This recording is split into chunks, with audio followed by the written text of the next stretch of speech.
Good evening. I would like to say a few words about the terrorist attack which occurred in Sydney, Australia, just last week. I, as a Muslim, of course, condemn and deplore any form of violence against any human being. That's just to start. At the same time, I would like to also give my deep condolences to the families of the victims. And I ask the Almighty God to receive them in with His mercy. And I also ask God to punish the individual and whoever is behind him, who has committed the crime. And I'm sure there are many millions of Muslims in the world today feel the same way. But I would like to be very frank and very candid in discussing the issue of terrorism, which has been afflicting or um, has been prevalent among the Muslim followers of the Muslim religion. And I, as a Muslim, have been really trying to understand this issue for many years. And after close examination to our Muslim teachings and various doctrines in its various versions among the school of thoughts of Islam,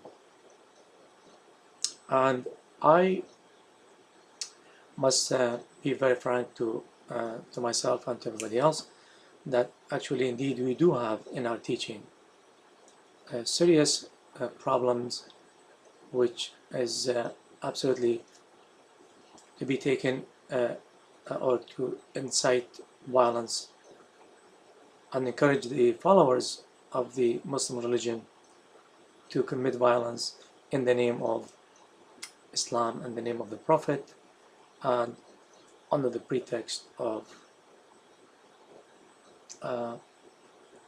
the jihad and the dictates of Quran and the dictates of the Prophet of Islam. Well, the thing is,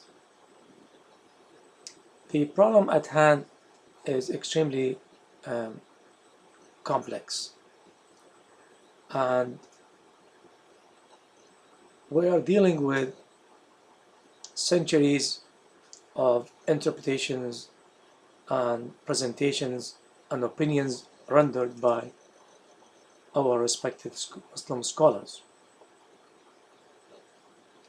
Now, we cannot blame solely the followers, nor should we blame the scholars, nor should we blame the holy text. I think it's a combination of all these elements I just mentioned, and most importantly, there is something very important which I think is very much related to the problem that we are experiencing among the Muslim population.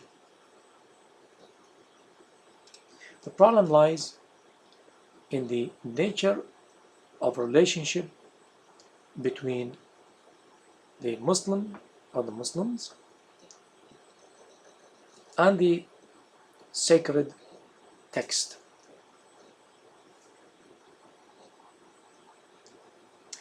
And hopefully I'll be able to expound on this in the next recordings. But I believe if we Muslims focus on this issue and prepare to be very courageous in addressing the major problem that we have today, which has caused the killing of many thousands of people throughout the world, and particularly the Muslim population has suffered the most. Not to mention the Western people also have taken a blunt and taken their share in this violent behaviors committed by Muslims. What I mean by the nature of the relationship between the Muslims and the followers of the Muslim religion and the sacred text, the sacred doctrine of the Muslim religion. And I will be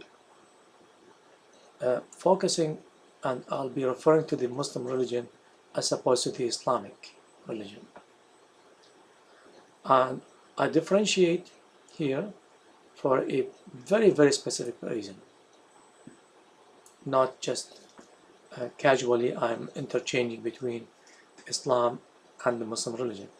Now, I do draw the line between Islam as a universal religion of mankind and the Muslim religion, which I am part of, and I'm very proud of it as well.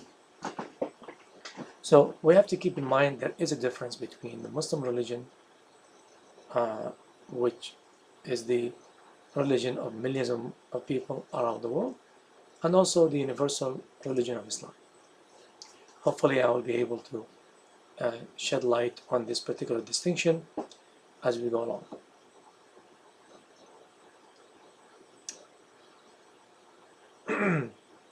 The nature of relationship between the Muslim and the sacred text is the core issue. I believe terrorism, extremism, and other major problems in the Muslim world, from socio-political, economic, and what have you, is very much to do with this issue. How do we deal with our holy books? And what does it mean for a Muslim to be adhering to the dictates of his or her religion? Now, am I suggesting here that we should abandon what we already know?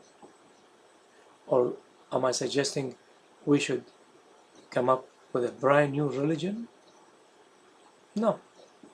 I think it is very important for all of us to remember that the Muslim religion has come a long way and has been written and established by wonderful, great, honorable, and also pious scholars of the world, in the Muslim world. Now the problem, not with the scholars, as I said, not with the books, although they contain the problem, but we cannot put the blame solely on the books. As I said also, we cannot put the blame solely on the followers. I think the problem should focus, the problem lies on how do we deal with these books. No one can wipe out history, nor anyone has the right to do that. History is a very fundamental human right. In expressing yourself and in trying to record what really happened, we get the history written. So the task of us trying to rewrite history is just useless, not practical, and also not also ethical. People have the right to record the various activities and events of their own time. And we know very well that history is very much at the mercy of man. Man has the ability to manipulate history according to their own desires and wishes, inclinations, and supports of that view or this view, of that community or this community, and often get influenced by those who have power. As we know, even today, if there is one specific incident or event anywhere in the world, you will have two currents, two groups make an attempt to write down what they think has happened. There's pros and there's cons, always. And it depends where the event occurred. Also, you'll be having a specific version of that event.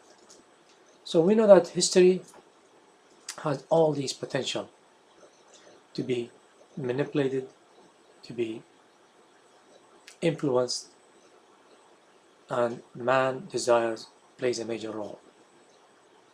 And other factors, culture, economic, political factors. It really shapes up the history for us. So we can't change history. In fact, it's really great and wonderful to find various opinions and versions of our history. Also, we cannot put away all the holy text, which contains these apparent violent verses and statements by the various prophets of God. If you examine all the books of various religions, you will find many violent statements, and if we were to follow it by the letter, we will be engaged in violence. And that's why what I said in the beginning, it depends on our relationship to the holy text. If we take them literally, then we will commit violence by the very virtue of that nature of the holy book.